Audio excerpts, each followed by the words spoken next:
घर की लड़ाइयाँ कितनी भी हो, लेकिन ये भी सच है कि किसी पर कोई आपत्ति हो तो अपना ही परिवार साथ देता है। भैया, मेरे पीछे पुलिस लगी है, प्लीज मुझे बचा लो। रवि और राज दो भाई, लेकिन दोनों में कभी नहीं पटी। अरे क्या हुआ छोटे, क्या कर दिया तूने? अरे कुछ नहीं भैया, मेरा दोस्त है ना राजू, वो मुझे लेकर बैंक गया था। मुझे नहीं पता भैया कि वो वहाँ बैंक लूटने जा रहा है। मैं उसके साथ बैंक में घुसते ही सीसीटीवी कैमरे में दिख गया हूँ। अब पुलिस मुझे ढूंढ रही है भैया, मुझे बचा लो। राज कुछ सोचता है, फिर कहता है, ओके, तुम यहीं रुको, मेरा एक दोस्त पुलिस में है, मैं बात करता हूँ।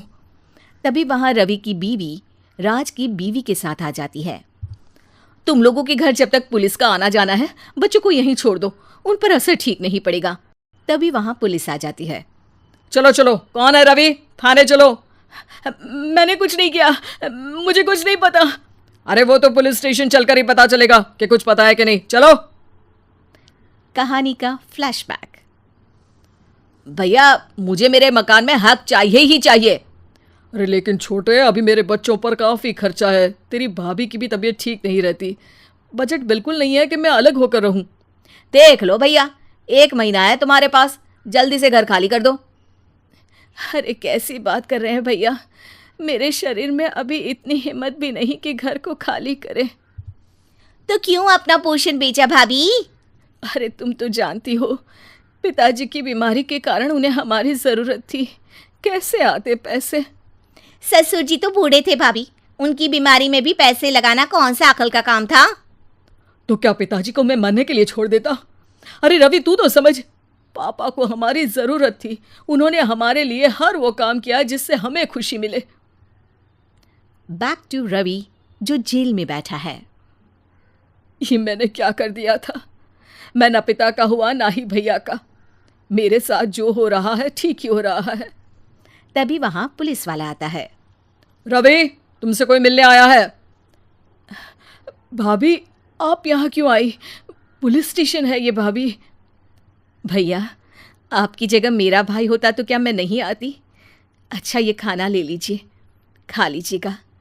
आपके भैया लगे हैं वकीलों और पुलिस वालों से बात करने में, डरने की कोई बात नहीं, जब आपने गुनाह किया ही नहीं तो सज़ा भी नहीं मिलेगी। रवि भाभी को देखकर रोने लगता है। घर में साक्षी चुपचाप बैठी होती है कि तभी सोनम कहती है, अरे साक्षी, क्या हुआ, परेशान क्यों हो रही हो? भाभी, अभी अभी पुलिस स्टेशन से खबर आई है, इन्हें बड़े जेल में शिफ्ट किया जा रहा है, मैं क्या करूंगी भाभी? रो मत, हम अच्छे से अच्छा वकील करेंगे। लेकिन उसमें तो बड़े पैसे लगेंगे दीदी, हम इतना पैसा कहाँ से लाएंगे? अरे क्यों, ये मकान है ना, और मेरे कुछ गहने भी है। साक्षी की आंखों में पानी आ जाता है। पर दीदी, ये तो आप और भैया की मेहनत की कमाई है। पापा के बाद भी तो हम लोगों का सब खत्म हो गया था, पापा को तो बचा नहीं पाए, लेकिन भैया को ज़रूर बचा लेंगे, और भगवान चाहेंगे ना तो दोनों भाई मिलकर इससे भी बड़ा मकान खड़ा कर लेंगे। साक्षी। थोड़ी देर में राज वहाँ आता है। सोनम सही कह रही है साक्षी, पैसों की कमी के कारण किसी भी बेगुनाह को सज़ा नहीं मिलती। राज एक अच्छा सा वकील करता है।